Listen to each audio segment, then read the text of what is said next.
podcast is available on Spotify. Just search From the Pavilion End.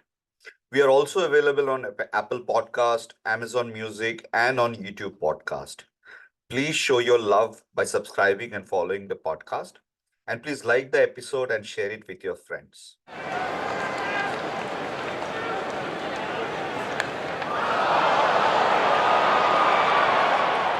Hello and welcome to another edition of From the Pavilion End. The Indian cricket team is right now engaged in playing a three-match T20 series, and we believe that these T20 series are more like fillers because the major portion of this season is the Test match cricket, which is the runway to the WTC finals. India still have three Test matches left at home and five Test matches in the Border Gavaskar Trophy, which India has retained for almost a decade. Today, we are going to talk about India's domestic season that has started off, especially on the red ball side, which is basically the two trophies, Duleep Trophy and the Irani Trophy that has happened, and talk about the major takeaways from there, as well as also talk about some of the performers who we may see in the coming days, especially in the red ball cricket in the test matches ahead. And also, we will talk about the IPL retention rules because there has been a major changes in the IPL that has happened. And we all know that the IPL auction is no less thrilling than the any IPL match. So today with me, we have Bikiran to talk about these two topics.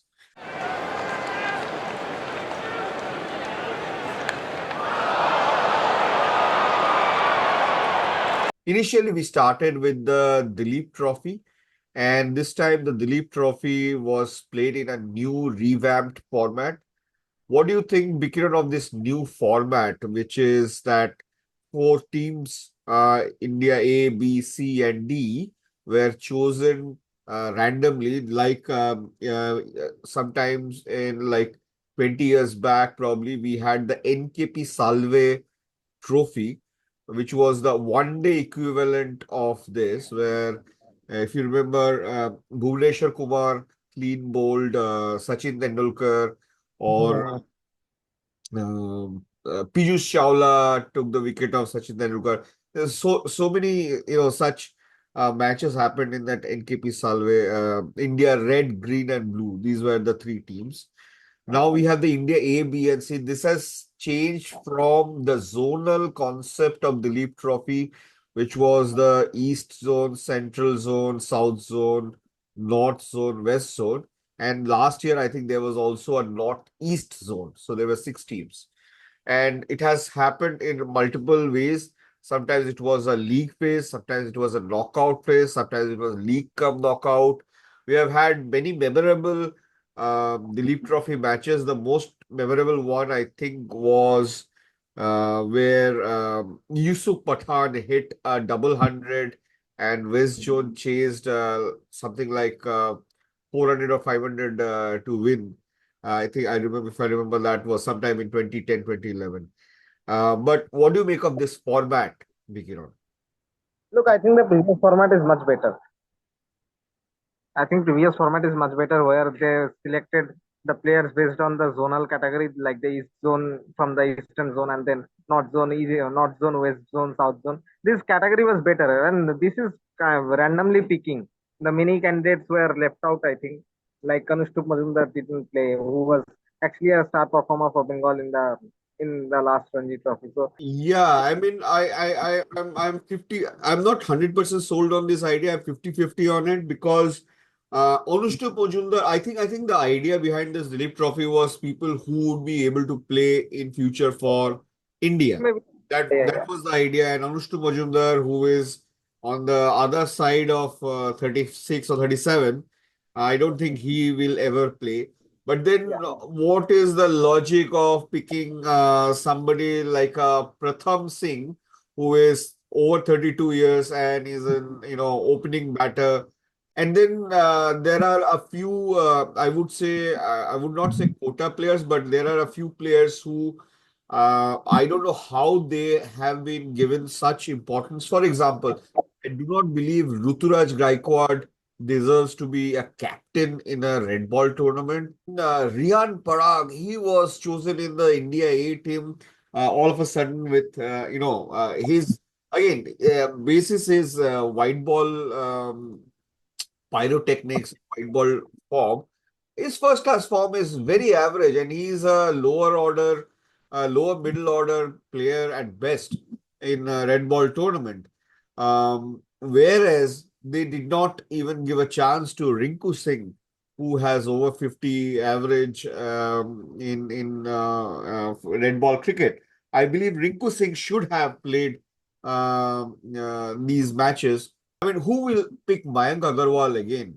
If Mayank Agarwal can play for in the Duleep Trophy, why not Cheteshwar Pujara? Why not Ajinkya Rahane? They can also play. But having said that, some of the players who were chosen actually came good. What were the outstanding performances that you will remember by from this Duleep Trophy?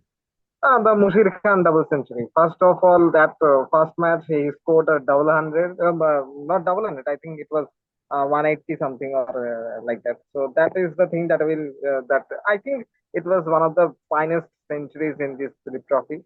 And then Padikkal had played a very good knock of 90 or 92.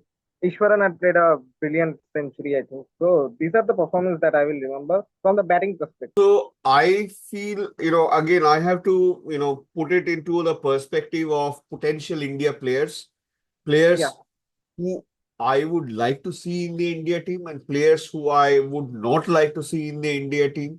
So, for example, I truly believe Devdutt Padikkal and Prasidh Krishna are not ready for India international, at least in the red ball format. Devdutt Padikkal has played one match yes, and he scored a 60 against a very weak English team. Devdutt Padikkal scored 202 runs in 6 innings. I do remember that 92 that you are talking about. But if you're not scoring hundreds, I don't know how you can get into the team. Ruturaj yes, Gaikwad, for all the that captaincy and everything, he scored 232 runs, but his highest was only 62. yeah, I was very, very impressed. Rawat, he got to play only 2 matches. In 4 innings, he scored one century, 124, and two fifties. So yes. imagine this guy coming in, I think after India team was chosen in place of KL Rahul, and he played amazing against India D. He scored 15 and 64, not out. And then in the second match he played was versus India C. First innings he scored 124. In the second innings he scored 53. So Shashwat Rawat, left-handed, 23-year-old from Uttarakhand, can also bowl a little bit medium. I think this is a guy that India should invest for the future. Sai Sudarshan did score one century, and I think he could probably, come ahead in the future. But there's nothing stopping Abhimanyu Ishwaran. Abhimanyu Ishwaran, I have no idea why he has not made the India team. Uh, I think in the 2019 he was very close to Test debut. He and Priyank Panchal were the top two candidates for the Test opener. Then they decided to go with Rohit, and that's fine. But after the COVID, I think he should have had his debut by now. But after the COVID, Indian selectors actually go for the IPL performances first.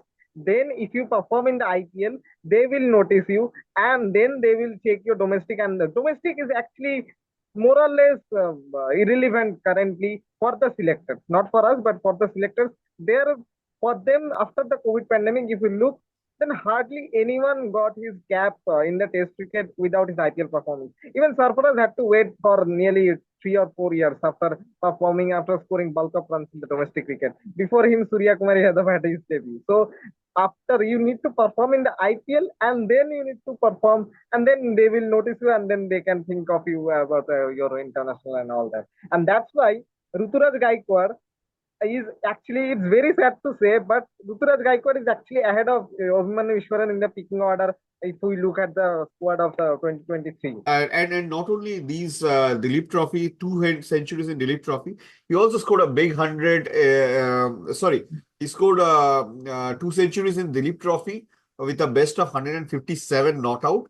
That But he was a fact. also scored a century, big century in the Irani Trophy that followed against Mumbai. And that so I think Ishwaran has, if he can maintain at least a decent amount of form in the Ranji Trophy that will follow, he should be a third opener for the But Border Gavaskar Trophy. If somebody else goes as the third opener, that would be a travesty. Uh, obviously, the other player that I want to talk about is Ricky Bhui. Ricky Bhui initially was one of those like a Raidu. He was like a great stylist from Hyderabad or Andhra rather. And then what happened was that he started doing wicket keeping also. Last year he kept wickets, um, and he scored a lot of runs, 800 or 900 runs in the Ranji Trophy. Got picked in India D this time, and he also managed in three Test matches and six innings. He yeah, managed two centuries and 150, which was great. I think Ricky Bhui, um, if I don't know whether he's international standard or not, maybe he needs to play some A Test matches. If he can graduate into that A Test matches and then see some form, he could be an option going forward. But he is still 27. I am very very impressed by Abhishek Poral. I think Abhishek Poral is the best natural wicket keepers that we have. So we have a lot of batsman wicket keepers. A batsman wicket keeper is somebody like a Ishan Kishan yeah, or yeah, yeah, Sanju Samson, who is a batsman first and a wicket keeper, part time, you can say wicket keeper, like a KL Rahul, Sanju Samson, and Ishan Kishan. These are all similar level. yeah, And yeah, then yeah. there are people like Abhishek Poral, who is a keeper first and then a batsman. I think Pant has taken it to a enough level that Abhishek Poral will have to maintain this for a long period of time to be second. Now Dhruv Jurel is second, so he could be the third in line. But Abhishek Poral has shown that he is a good enough batsman to be there. Then another player who played only one match and I was really impressed was Akshar Patel. In that first day, when everybody in India D team was falling by the wayside, he alone stood there and scored 86 on a very very bowling friendly. I think the role that Washington Sundar had played in BGT in last BGT in Australia, Akshar Patel Yeah. can very well play it. I'm But very impressed with but the growth that Akshar Patel has shown in all three formats. yeah, but Akshar would not get his chances because India will definitely go with Jadeja, Ashwin, and Kuldeep as three spinners in the squad. And coming back to Mushir Khan, you did recall his first day, first innings century. He scored 181 in that innings, and in remaining four innings, he scored only 6 runs. So, unfortunately, he is now injured, but he needs to be a little bit more consistent. Yeah, Without that, yes, I don't think there will be any way that he would be able to make any kind of headway into this Indian team yeah, yeah, in the yeah. white ball cricket, but not in the red ball cricket. What did you think of the bowlers? I think Akashdeep had played a brilliant game in the Duleep Trophy, and that's why he got his chances in the Bangladesh series as well. Yeah, Akashdeep 9 wickets in that first match. That was tremendous. But I also felt that it was established that the next best pacer after Akashdeep is probably Mukesh Kumar and Arshdeep Singh. For I think. Yeah, so they chose Yash Dayal. I don't know if they've seen something in Yash Dayal, Yeah, but they have seen only they wanted only a left arm seamer in the squad. That's why they went with the yes. Yeah, but I think Arshdeep Singh is probably a little better bet than him. Yash Dayal, I think, is not as quick. Maybe he has a little bit more grinding of the domestic circuit, but Arshdeep Singh would be my pick. Interestingly, Navdeep Saini also took a lot of wickets, including a 5 wicket haul. So Navdeep Saini just before the BGT has again put his name in there. And what did you make of Anshul Kamboj, the only And player who took in a the, 8 wicket haul? yes, he was actually a fantastic. He bowled fantastically in the last game, and he took I think 8 wickets. That was actually a brilliant performance. Manav Sutar, the left arm spinner, took a 7 wicket haul, 7 for 49. And I would like to say one more name. India is actually searching for a off spinner since Ravichandran Ashwin debut. I think Tanush Kotiyan can still slightly. We can discuss his name as well. He can bat and also he bowled decently in the Duleep Trophy. Yeah, so Tanush Kotiyan is an interesting name. I think Tanush Kotiyan would be in the mix very soon. Having said that, I feel that if you are playing 3 matches, 6 innings, and you are only taking 10 wickets, you're still not probably a top class spinner yet. You still need some time. What did you think of Khalil Ahmed and Harshit Rana? Harshit Rana is actually can be a good number eight because he actually bowled well in the Duleep Trophy and he in the past domestic season his performance were pretty good. And I think I'm seeing that he took 8 wickets in the 2 games in the Duleep Trophy at an average of 19. So he's actually bowled extremely well in this Duleep Trophy. And Khalil also has a skill set, right? When Khalil actually performed well in the all the three domestic circuits and also in the IPL. So Khalil can be in the mix, but they decided to go with Yash Dayal as a left-arm seamer ahead of Khalil and Arshdeep. So that's the thing. So Khalil is actually a little bit behind in the picking order. But Harshit Rana is actually in the mix and he performed well in the A tour as well in the last time. So So, Harshit is far away from his debut in the Indian colors. So yeah, so what are your 5 names who you think will be ready for India duty in, let's say, 1 year's time? I think Yazdal, Harshit Rana can get his cap at number 8. Maybe in the BGT, Mushir Khan may get his call but would not be ready to debut, would not be ready to make a debut. And Abhimanyu Ishwaran will definitely get his call in the Border Gavaskar Trophy. That's already 4.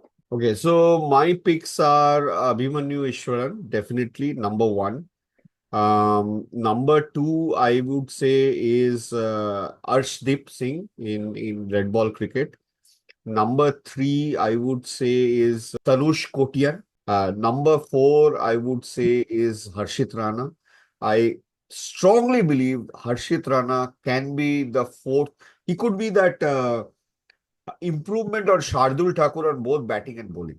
I would say, given the kind of middle order uncertainty that we are seeing, I would love to see Shashwat. Uh, Vidwat Kavera is also very close to debut. He got his chances in the A tour as well. Youngster who made his debut, that was Akil Khan, Akib Khan.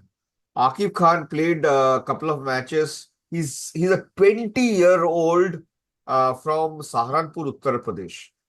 20-year-old, and this guy has played 13 first-class matches.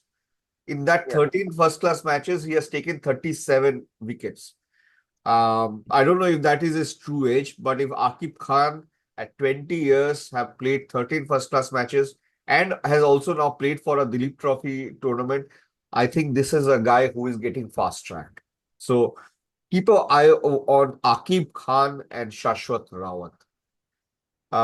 Let's now go to the Irani Trophy.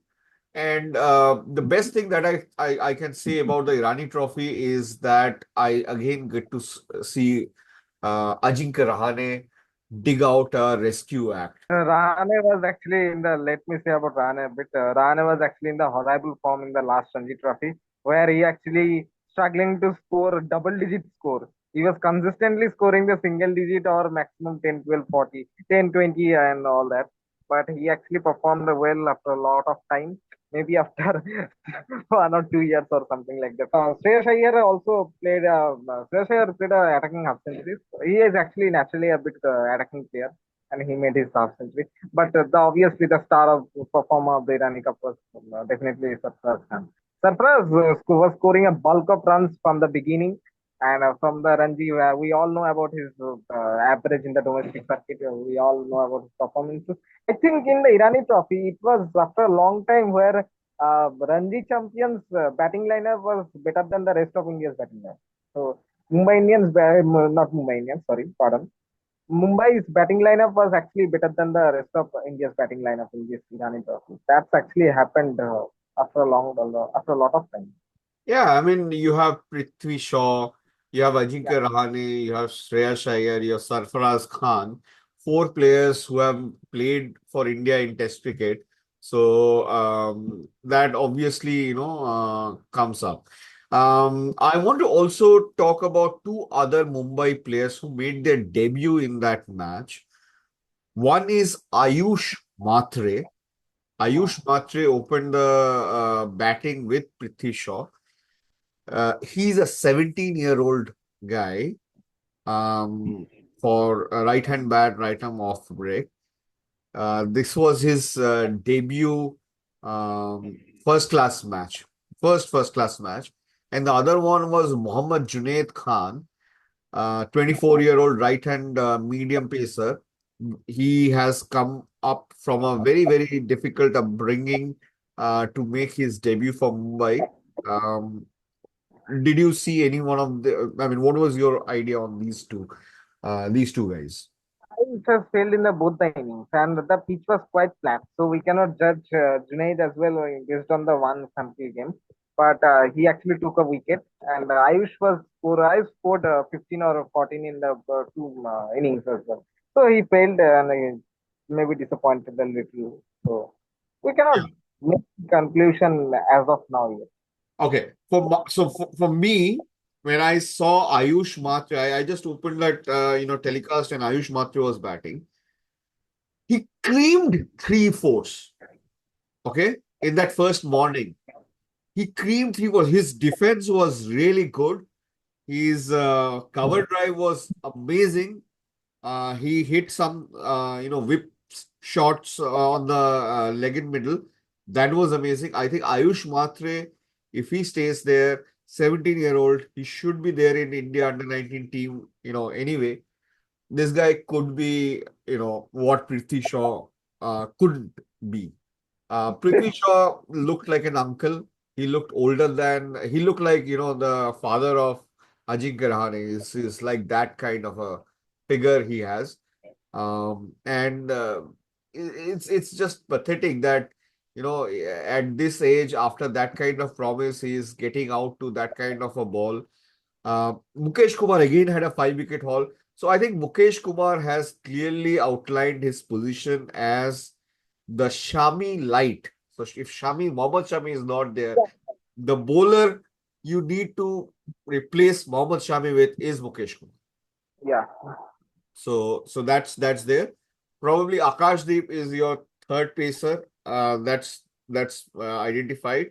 Siraj is a wild card. He could be very good. He could be poor. But Mukesh Kumar is your bankable guy. You need to take Mukesh Kumar to Australia. Clear conditions, Mukesh lacks the pace, and that might be a factor because his length and line is quite good, but he lacks the pace. And also in Australian condition, he needs some decent pace to trouble Yeah, the batter. yeah. So we do not have 140, and that if we are going after 140, and that is why Prashid Krishna gets in, that will be a very poor choice. Prashid Krishna doesn't deserve to go in based on his bowling. He may have the speed, but doesn't have anything else. The border coastal trophy, I think the Pacers are more or less sorted. Bumrah, and if Shami plays, then if Shami is fit, then he will get in. Bumrah, Shami, and then Siraj, Akashdeep, and maybe Mukesh. These are the five Pacers in India currently. They will take a left-hander. Dhruv Jurel and Abhimanyu Ishwaran. Abhimanyu Ishwaran again scored 191 and Dhruv Jurel scored 93. Together, they had a partnership of almost 160. if Dhruv Jurel had not got out, and I strongly feel Dhruv Jurel was actually not out because what he had done was he was trying to sweep Shams Mulani, the left arm spinner who was bowling outside the leg stump, and he was trying to sweep him. And when he tried to sweep, his hand came off his bat, and in that hand the ball touched. So Yeah. he was sweeping like this hand came off, this hand went with the bat, and when this hand came off, the ball touched this hand. When the ball touched this hand and it touched the gloves, the bat was in the other hand. The the decision went to the DRS, and for some weird reason, the umpire there did not catch it that he had already, taken that hand off the handle. So if Dhruv Jurel and Abhimanyu Ishwaran had stayed there for one more hour, I think rest of India would have won the Irani Trophy. Dhruv Jurel got out at 393. That was when Dhruv Jurel got out, and the entire rest of India folded for 416. If he had stayed, I am sure they would have scored those remaining 120 odd runs to take the lead. And finally, Tanush Kotian scored a century in the second innings when Mumbai was in a bit of a bother. Um, 3 wickets in 27 overs. I don't see him really as a Ashwin kind of a bowler. He's probably, more a batsman than, he's more talented on the batting side than on the bowling side.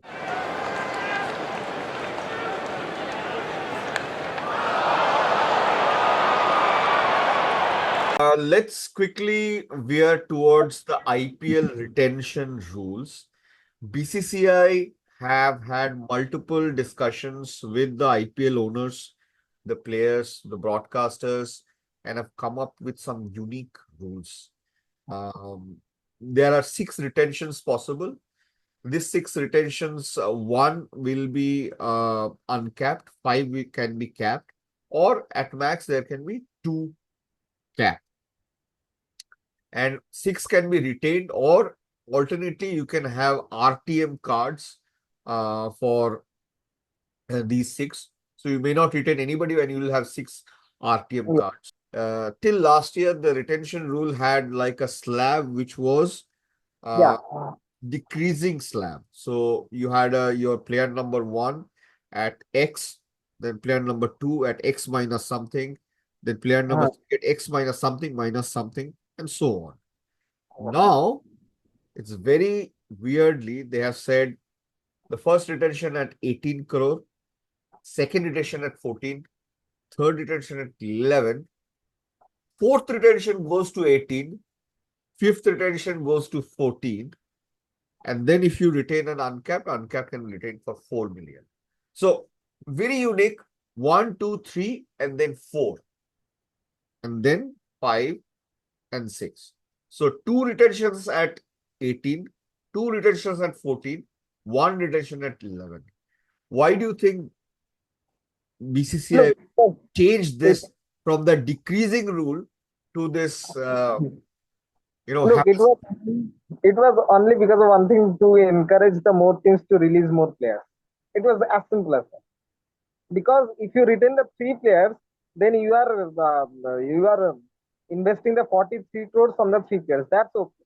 18 plus 14 plus 11, 43 crores. That's fine. But then if you retain 2 more players, then it will cost 32 crores.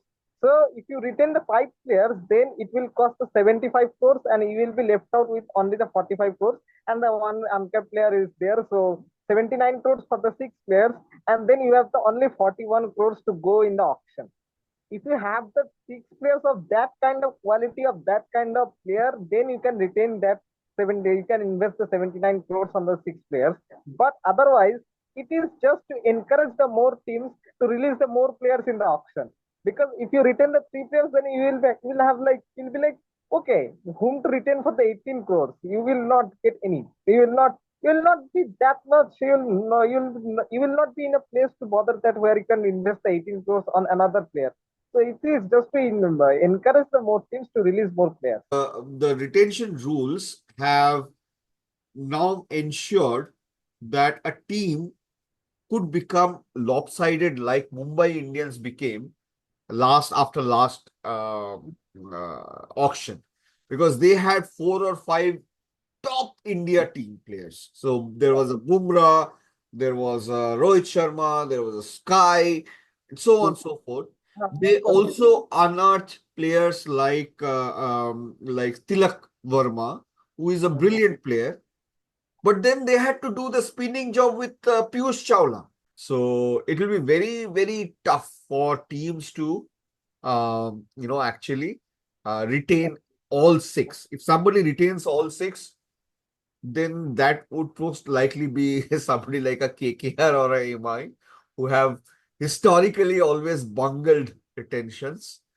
So that's there. The other thing is the RTM. So you can release everybody and think you will get back on the RTM. But there is now a change in the RTM rule also. The change in the Oh, RTM rule says that if somebody is picked up by another franchisee and you show the RTM card, to remember and they last time Ishan Kishan was picked up on an RTM card by Mumbai Indians, and yes, everybody clapped. Oh yeah, yeah, yeah, 15 or 16 crore, right? yes, Now, whoever had picked Ishan Kishan can say, I will put a another higher comes. premium. Yes, I'll put a higher premium. So if Ishan Kishan goes for 10 million in that auction and Mumbai shows the RTM card for Ishan Kishan, another team can raise the bid they like can the. raise it from 10 to 15 million. And then you need to think whether Ishan Kishan is so important for me that I'll pay 15 million for him, or should I go for somebody else? So lot of different, permutation combinations have to be there. I feel that this IPL, people will only retain players who are game changers, Yes, true. who you cannot, who if you let go in this auction and somebody picks him up, you will not be able to cope up in an RTM. So somebody Yes, like a Bumrah, somebody like a Sky, somebody like a Hardik Pandya, somebody like a Virat Kohli, somebody like a Akshar Patel, somebody like a Kuldeep Yadav. I mean the cream of the cream. Somebody like a Andre Russell. You cannot get back that kind of skill for cheap. Another very interesting rule that I wanted to talk about was the rule where foreign players mandatorily have to register for the mega auction. We have yes. seen players like English players from England and Australia have always tried this thing that I'm trying to preserve myself test career. National league. So I'm taking the names: Pat Cummins, Mitchell Stark, Mitchell Marsh, Ben Stokes, Ben Stokes, right? Jofra Archer, Johnny Weirsto. Johnny Bairstow, Steve Smith. So Yes, anybody and everybody who has tried that trick before, that day is over.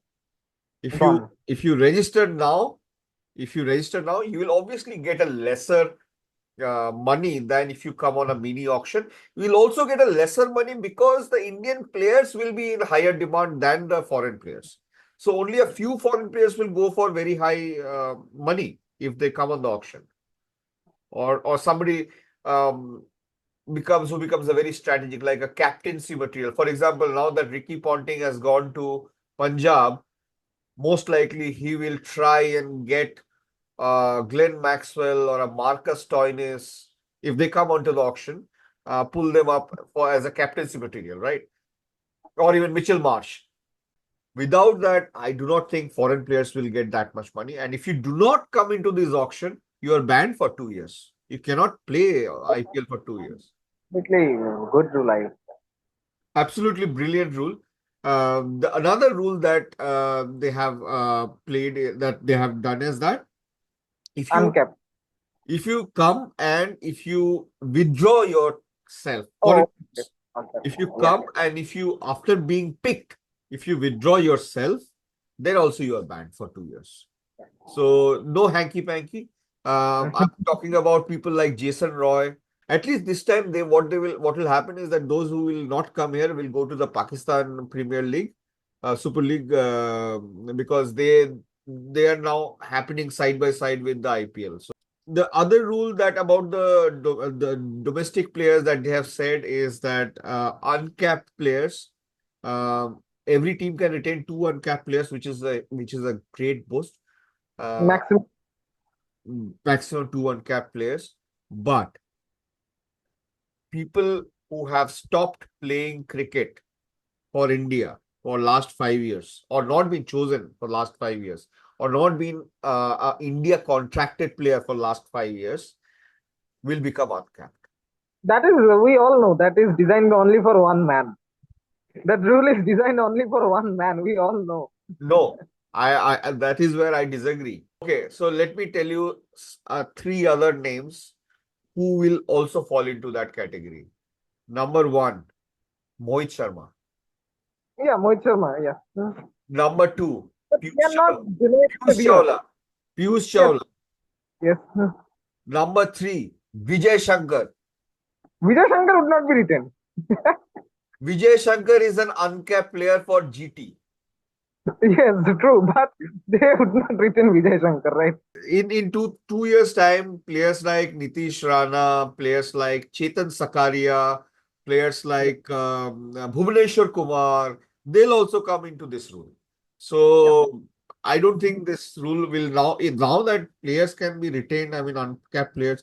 There are very few uncapped, truly potential uncapped players. There are very few because people are getting the India cap very easily now because India is now playing so many different tournaments at the same time. So the Yeah. players who are playing Test cricket are not playing ODI players are not playing Yes, T20.